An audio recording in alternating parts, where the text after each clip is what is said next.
May I have a motion to approve or amend the agenda?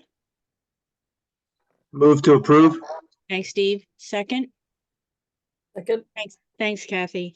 Appreciate it. I need to get an approval to approve the April 9th meeting minutes. So may I get a motion from someone to approve those minutes? So moved. Thanks, Jack, and thanks, Steve. Second.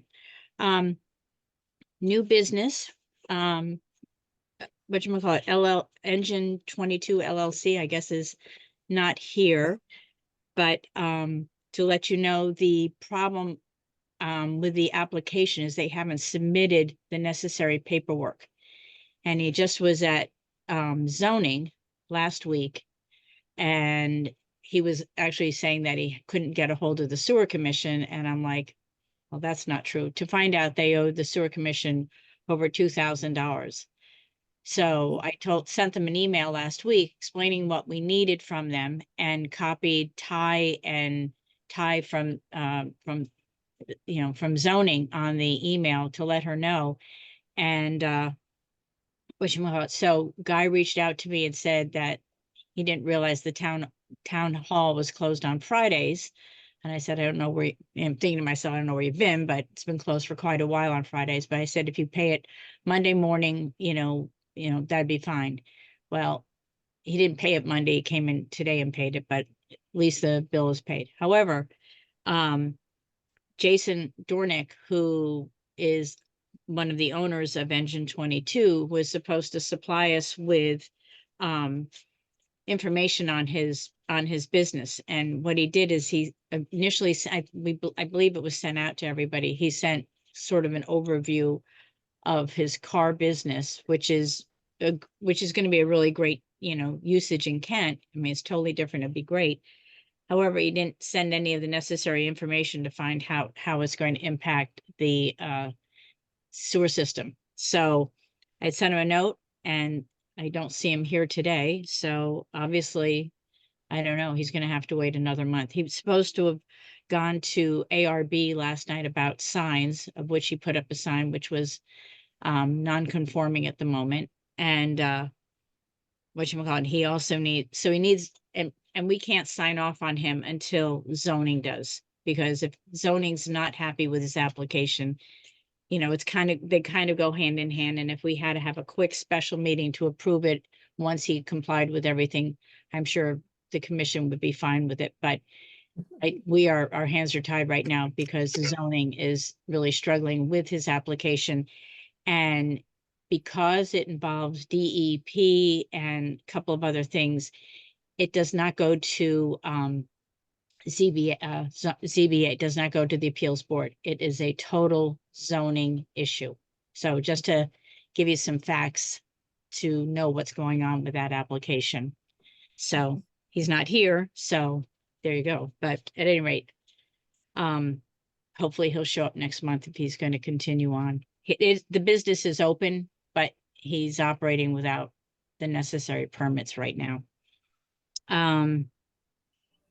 Let's see, old business, where I reached out to Randy DeBella, who is a lawyer at Kramer and Anderson, to see if he would take on the sewer commission and as a client, because we do not have Jeff Sankowitz anymore. They do have somebody at Kramer and Anderson. He didn't tell me his name, but who is really knowledgeable in all sewer regulations and things. So I thought that was would be a good ad. So anyway, I in the process of getting him the maintenance agreement that we had for Brookwoods, and he will create a maintenance agreement for us to submit to 81 North Main Street. And because they have they have their own little operating sewer system there. I didn't know if anybody realized it, but they're going to have a maintenance agreement just like they do at Brookwoods and Saddle Ridge and things like that. So just to let you know. So that's sort of in the works. And then Lyle and I had spoken about a gentleman coming to, possibly do the aeration drawings for the sewer commission.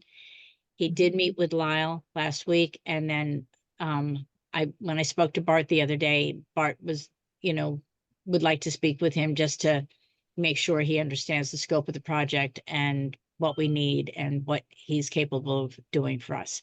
So that's kind of it for me. So I'm going to hand this over to Lyle. You're on mute. You're on mute. You're on mute. How's that? There There you you go. go. There you go. Sorry about that, folks. That's all right. Good afternoon, everybody. It 2.2 million gallons total come through the plant. That's a 73,000 gallon per day average. Of the total, we had 1.4 million gallons came from Kent School. The plant is running at 98% efficiency. One bed is in use, 2 are ready for use, and 1 is drying for cleaning. Our Rayco alarm system is is up for renewal. I forwarded an email, but after I forwarded it, I saw that Barbara was already on the distribution list for that. Glenn fixed the maintenance building leaks today, as a matter of fact. Yay. Yes, he came in this morning. Slow, but Yeah, no, yeah. Right on. Okay. That's good though. Yes. The air compressor was delivered today. I met with the power company. They're going to replace the telephone pole out here in the yard. Well, I went with some of their worker that was just doing an inspection. He was, I don't know, he drove by the pole to talk to me and then asked me where the pole was. So I don't know. I Sharp pencil in the box. yeah, I told him I went like this, pointed to it, and he's like, "Oh, okay, whatever." Anyways, like Alyssa stated, I met with that engineering firm. I gave them a print, and they're going to make copies and get back to me with it. And that's all I have. Okay. Barbara. All right, let me do a screen share. I did send out my reports over the weekend, and when I was just pulling them up now, I think the report I sent you for the actual versus budget was only 1 page, and it should have been 2. Oh, So I don't know if anybody had an opportunity to look at those, but anyway, here it is again. The revenue is coming in above budget, which is a wonderful thing. And even when we take out this ARPA funding, that is a non-budgeted revenue item, and it's really just an in and an out. The revenue is 325,662. Year-to-date budget is 312,800, so it's still $12,000 above budget, which is wonderful. I highlighted a couple of items on the expenditure side that are coming in above budget. I don't know if there's anything we can do about the electricity, but it is what it is. The medical insurance, I looked at that a little closer, and I believe that it was actually budgeted incorrectly. When I looked at what the premium is this year versus what was in the budget document that I had prepared last year, it wasn't the same amount. So I think that was budgeted incorrectly, and that probably will exceed its budgeted amount all the way through to the end of the year. But I don't think it's going to be a big problem, because all in all, we're still operating at a nice profit, $54,000 plus to date.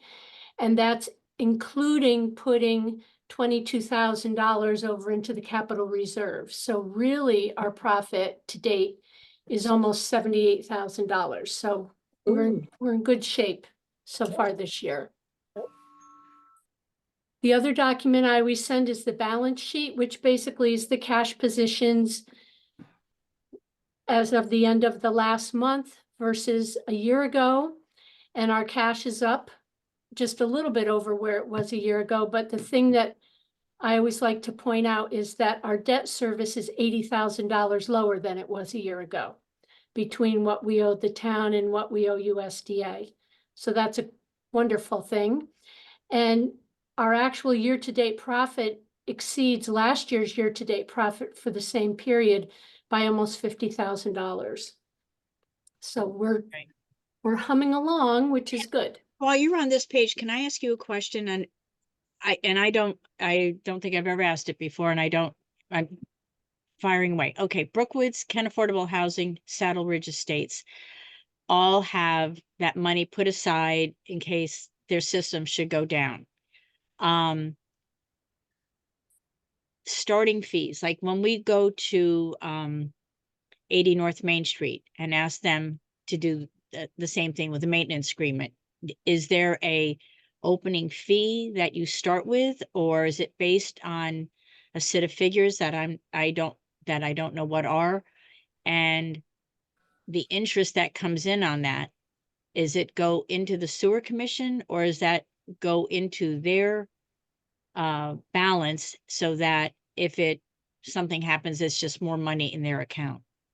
So I'll start with your first question. There is a formula, and I Okay. believe in the past that Bart was the one that came up with these dollar amounts. Okay, And I believe the formula is based on how many units they're servicing and that type of thing. okay, I can look at the contracts because each one of these has a contract with it. So I can look back and see if there's a contract formula that we can rely on, or maybe I can just reach back out to Bart and ask him how we come up with that dollar amount. because as we're going forward with sending out an agreement with 80 North Main Street, I just was curious where do we start? Where do we get the figures for it, just to make sure Yep. that, we handle it properly? That's Yeah, all. I'm pretty sure it's based on the units of service or Okay, the service amount that we would be okay, utilizing. But that is their money. That doesn't really belong to us. We are holding it in trust for them. That's why Right. on the bottom half of the balance sheet, you see Yep. under liabilities, the same amount, because yeah, that's really theirs. And any interest that's earned goes into their little pot and okay. it just increases their Oh, value. that's fine. I thought so. I just wanted to make sure that it would go back into their account and then just Yep. build on it and stuff. Okay, When Brookwoods wanted to move their money to a different I remember that. CD, Yep, I had a discussion with Bart at that time, and he said, really, the value of what we're holding for them in trust wouldn't be enough to address a problem if they had it. hmm And it is part of the agreement that we can go back and ask for more money in reserve. But we just haven't really looked at that. But it might be a good time to look at all of these reserves and make sure that they're adequate. Okay. I've been talking with him, and I will find out from him what he thinks how he thinks we should approach that then. Who, Bart? Bart, yeah. Yeah. Okay.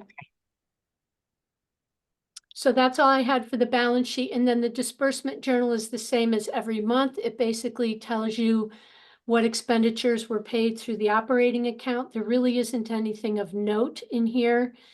At the very end of the month, Lyle purchased an electric air compressor and got reimbursed for that. But other than that, everything is pretty much status quo. Regular expenditures. On the electric bill, Mhm. we are, the sewer account is tied into my account at the restaurant. I can monitor all those bills, because I used to try and get the best, basically the best pricing on what the electricity was. And the sewer plant is paying like the lowest figure, which is crazy. And it's so expensive. I just think maybe it's time. I know they offer those services to come out and do an evaluation on the property to see where you might be able to either save some money. And I do know, I'm not sure how extensive it is these days, but I do know that they come in and will fix certain things for you in order to help reduce the bills down, because ultimately in the long run, it helps them. Okay. So let me see if I can reach out to them and see if they could do it, because, it would be worthwhile, because I see that bill every month and I pass out. It's so crazy. It's a big one. Well, yeah, and if you could redirect some of it to something else, it would be great, but if you could help figure out how to save on some of it, it would, I'm sure, be beyond helpful. Yeah, it just may be the equipment, though. I Yeah, think those assessments, they come out to make sure that your heat isn't leaking out your windows and that kind of thing, but maybe they assess our equipment too. I really Well, don't know how they work. Years ago, there was a group that Eversource sent to me, and they came in and they went into all the refrigeration units we had Mm. here and put on these monitors, and they time it so that it goes on at a certain hour of the day. They know when the best usage flows are and things like that, so you can reduce the cost. So they did that for both of our walk-in coolers, the freezer downstairs and the walk-in upstairs. And I actually just had like this, there's a light on the top of it that started flashing, and I wasn't sure if it was a Gleason thing or it was my refrigeration guy thing. Both of them came, it wasn't, and I called the guy at the company, and he said sometimes there are these sensors that they're just tired. That thing has been on there now, I want to say probably 12 years, but it has cut back on our usage. So maybe they still have that program still in effect, and I can speak to them about that, because it made a big difference on our electric bills. Mm. And when you financed it through your electric bill. I think they did it over a 2-year period. So when you bought the equipment, it wasn't like it was an upfront amount of money, and they did it interest free. They might do that again, but they can I can ask the guy again Yeah, and do that. great. Okay. So I guess we need a motion to pass the check ledger, and may I have someone make a motion to do that? Sure. Thanks, Make a Kathy. motion. Thanks. And second, Jack, thank you. Okay, Debbie's not here. We did, just to let you know, we did get paid from Guy Maury, which was over $2,000 today on an old bill, so that's nice to know it wasn't getting any larger. And no Bart. And all right, so I've never done this before, so we need to go into, I need to hear from Lyle. I want Lyle to present.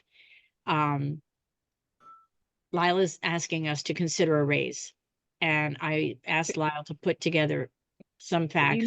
Alyssa, Yes, you need to make a motion to go into executive session. but would he still be here? Yes, you can invite him into executive session. Okay, all right, sorry.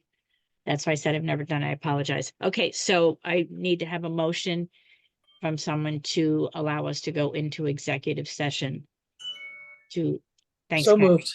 Thank you, Jack. Okay, so I invite Lyle in. So you now you need to disconnect the recording.